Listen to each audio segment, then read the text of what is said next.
Sécu.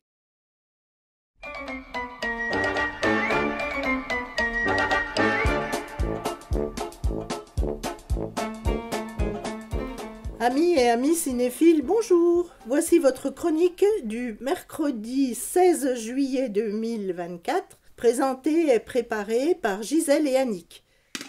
Je m'appelle Gisèle, avec mon amie Annick. Nous avons pendant 7 ans animé une chronique cinéma sur Éole. Éole, c'est une station radio qui maintenant n'existe plus. J'aimais particulièrement le début de ma chronique ainsi que la fin. J'aimais bien ces phrases et je les disais toujours avec grand plaisir. J'aimais beaucoup aussi la musique du jingle. Tout le monde n'avait pas Internet. Bon, bien sûr, il y avait les programmes.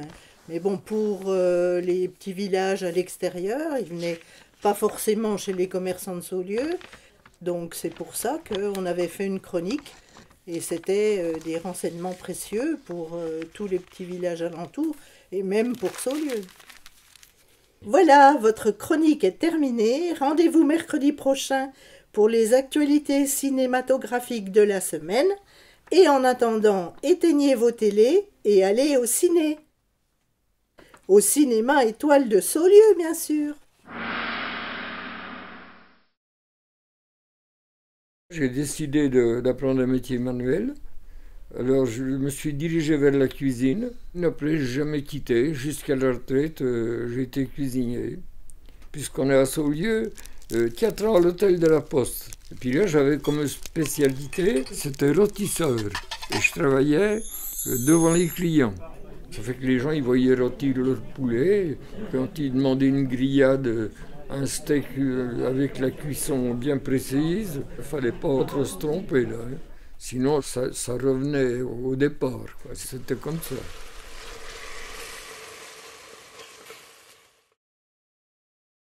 Mon nom c'est Michel, je suis né en Algérie le 22 février 1935. En Algérie, on allait à la pêche, on avait un roseau avec une ficelle et puis un hameçon. Et puis on allait à la chasse, j'avais une petite carabine 9 mm. Et là, il y a une anecdote qui m'est restée dans la tête, quoi. Je suis parti à la chasse et puis d'un coup, il y a un vol de perdrix qui s'est levé. Mais comme en face, il y avait une mechta, il y avait des gens qui buvaient le café ou le thé, quoi. Et il y avait un garde champêtre qui était là au milieu d'eux. Il est venu, il m'a demandé mon permis. À 14 ans, on n'a pas de permis de chasser. Alors le garde champêtre, il est parti à Andrea, au village. Et après, il va voir mon père qui était au garage en train de réparer des tracteurs. Et puis, à un bon moment, il y a mon père, il lui fait « Vous voulez ma photo ?» « Oh non, je voudrais la photo de votre fils sur son permis de chasse. » Et mon père, il dit à 14 ans, il ne peut pas avoir permis de chasse. Bon, ben ça fait 1000 francs. Le gars, il s'en va, et puis arrivé juste en face du garage, il tombe en panne avec sa mobilette. Alors il vient revoir. Et mon père, il fait, vous voulez ma photo encore? Et l'autre, il dit, non, il dit, je suis en panne avec ma mobilette, vous pouvez venir voir ce qui se passe. Il va, il lui répare. Et le garde champêtre lui demande, ça fait combien? Ben, il lui dit, ça fait 1000 francs.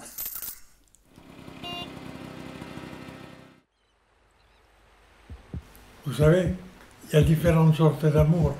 Il y a l'amour physique, et puis l'amour de deux êtres qui vivent ensemble et qui s'estiment, qui ont plaisir à vivre ensemble.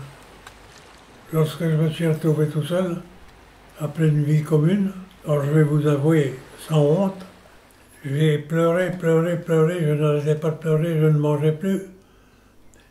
Et à un moment, je me suis dit, il ne faut pas continuer comme ça. On arrête les pleurs et il faut vivre. J'aimais bien ma jeunesse. J'étais coureur cycliste amateur. À côté de mon travail, j'aimais bien mon vélo le dimanche, jusqu'à 200 km en 5 heures de temps. Quand on aime, hein. Ça, mon vélo me manque beaucoup. Je m'appelle Denise, j'habite à Saulieu, je suis née à Saulieu. J'ai 80 ans, donc il y a très longtemps que j'allais à l'école. Hein. Il y avait l'école Gambetta pour les filles et l'école Monge pour les garçons. Les garçons, ils avaient une blouse grise et les filles, elles avaient ce qu'elles voulaient. Et ce qu'il y avait à cette époque-là, c'est qu'il n'y avait pas du tout de harcèlement. Moi, j'étais d'une famille pauvre. Les enfants avec nous n'étaient pas méchants. On allait faire du ski, c'était 2 € pour le week-end. Et c'était vraiment pas cher. Et tu sais où est la gendarmerie? Et c'était le pré juste derrière. Je te jure que le dimanche, tu aurais cru que tu étais dans une station de ski. Il y avait un monde. Ah, j'aime bien le matin. La chasse le matin de bonne heure, jusqu'à 15 h, posté, là ça me va. Ben, ça m'arrive de jouer de la trompe de chasse. Mais le gibier, il aime ça, il s'arrête, puis il écoute. Puis après, il sauve. Je mène tout le temps ma trompe de chasse, moi, elle est tout le temps avec moi dans la chasse. Ah, le dahu, la chasse au dahu, c'est quand il y a des jeunes chasseurs qui ne connaissent pas. On leur dit que ce soir, on vous emmène à la chasse au dahu.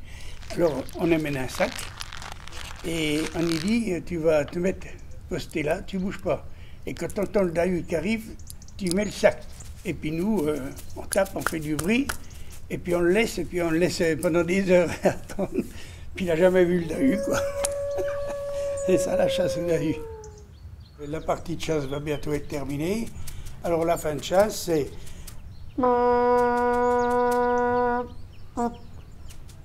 Et moi, je prends mon corps de chasse et je joue.